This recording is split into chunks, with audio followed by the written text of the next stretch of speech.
क्या कभी आपके दिल में भी ये सवाल उठा है कि इस जिंदगी का मकसद क्या है, कि सब कुछ होते हुए भी दिल क्यों अधूरा सा लगता है। ये कहानी है सम की, एक हिंदू नौजवान जिसकी रूह एक ऐसे सुकून को तलाश रही थी जो दुनिया की कोई भी चीज नहीं दे सकी।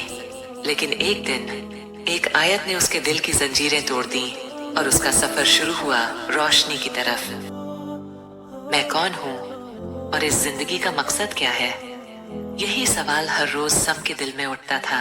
25 साल का एक नौजवान एक हिंदू परिवार में जन्मा, पढ़ा लिखा, सोचने समझने वाला, पर उसके दिल में कुछ अधूरा था, एक तलाश, एक खालीपन।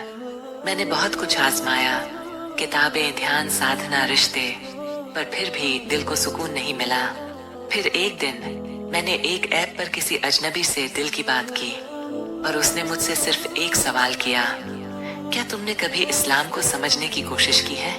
शुरुआत में अजीब लगा, पर फिर एक आयत पढ़ी, जान लो कि दिलों को सुकून सिर्फ अल्लाह की याद से मिलता है। और यही वो लम्हा था जिसने मेरी पूरी दुनिया बदल दी।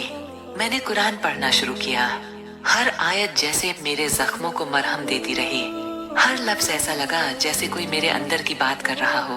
और फिर एक रात मैंने अपने दिल की गहराई से कहा, ला इलाहा इल्लल्लाह मुहम्मदुर रसूलुल्लाह सल्लल्लाहु अलैहि वसल्लम।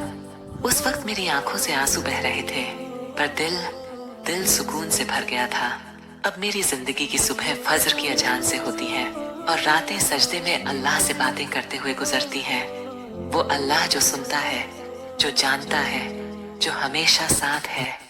शुरुआत आसान नहीं थी, पर मैंने सीखा, जो रास्ता दिल तक पहुंचता है वही रास्ता रूह तक जाता है। आज मैं पहले से ज्यादा जिंदा महसूस करता हूँ। अल्लाह ने मेरी रूह को वो सुकून दिया है जिसकी तलाश में मैं भटकता रहा था। अगर आप भी तलाश में हैं तो रुको मत, दिल की सुनो और अल्लाह से बात करो, क्योंकि जब तुम कहते हो ऐ मेरे रब, तो जवाब आता है, मैं तुम्हारे बहुत करीब हूँ। सूरह बकरा 186। ये थी सम की कहानी, एक सच्ची हिदायत की कहानी।